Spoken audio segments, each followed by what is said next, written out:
The more we can get builders to see themselves as professionals and not as tradespeople, the more we can see that whole standard of the construction industry improve.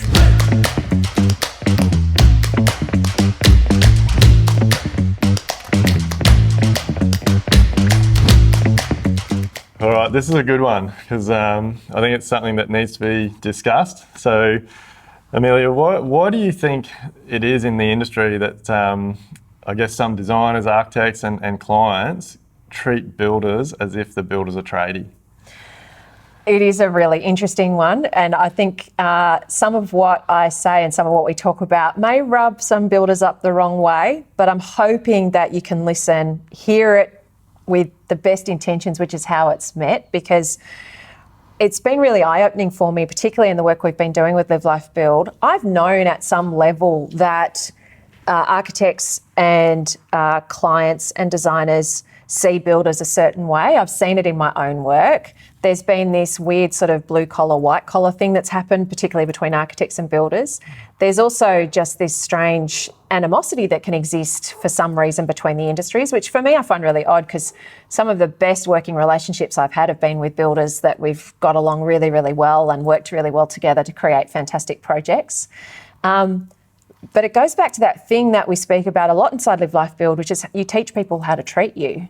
And I think that builders, because a lot of them have started their careers in a trade, their associations lump them all in as a trade. They don't separate them out as builders.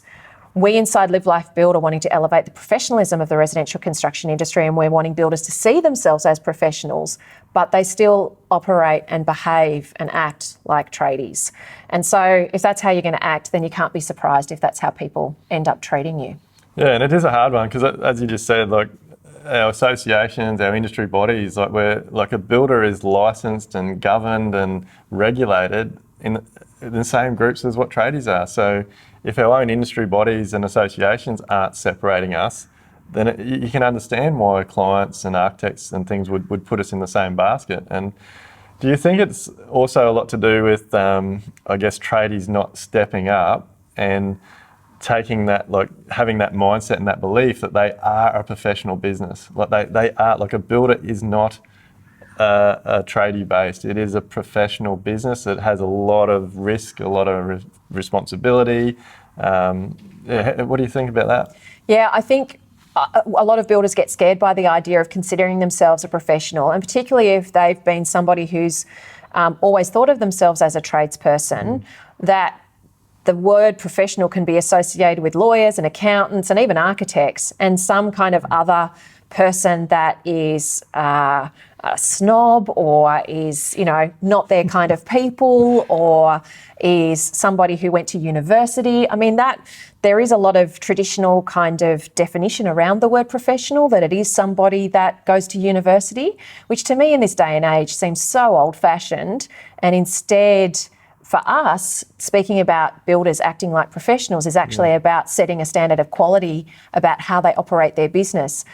At the end of the day, clients are dealing with professionals in all areas of their life. They're dealing with professional accountants, lawyers, you know, and that professional relationship changes the way everybody shows up. It changes the way that time is respected, that money and value is seen, that the communication works, that people operate their businesses. And so the more we can get builders to see themselves as professionals and not as tradespeople, the more we can see that whole standard of the construction industry improve and things be more enjoyable for everybody involved. Yeah, because a lot of builders still just continue whinging, don't they? They just keep whinging about the same problems, they keep doing the same thing, and the results don't change. But they do have to step up and take ownership. Like I know for a long time, I whinged about everything. And it was always the client's fault. But when I look back at everything that went wrong and the troubles I had in my business, it was all because I wasn't stepping up. I was running a business, but I wasn't being a professional business person.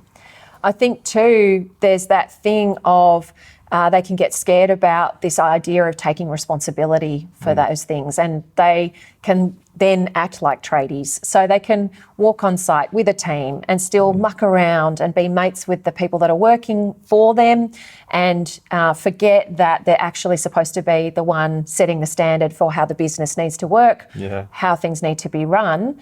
And sometimes that can be quite scary, because that means that you might have to have a difficult conversation or call somebody out, or you actually might be held to account far more often and have people looking at you that, you know, and saying, well, you know, that's the way you're going to operate. Okay, well, that's fine, but that's not for me. So yeah, and it's just it's a mindset thing, isn't it? Like if you're a builder, at the end of the day, you're running a business. So it's up to you to step up and be more professional.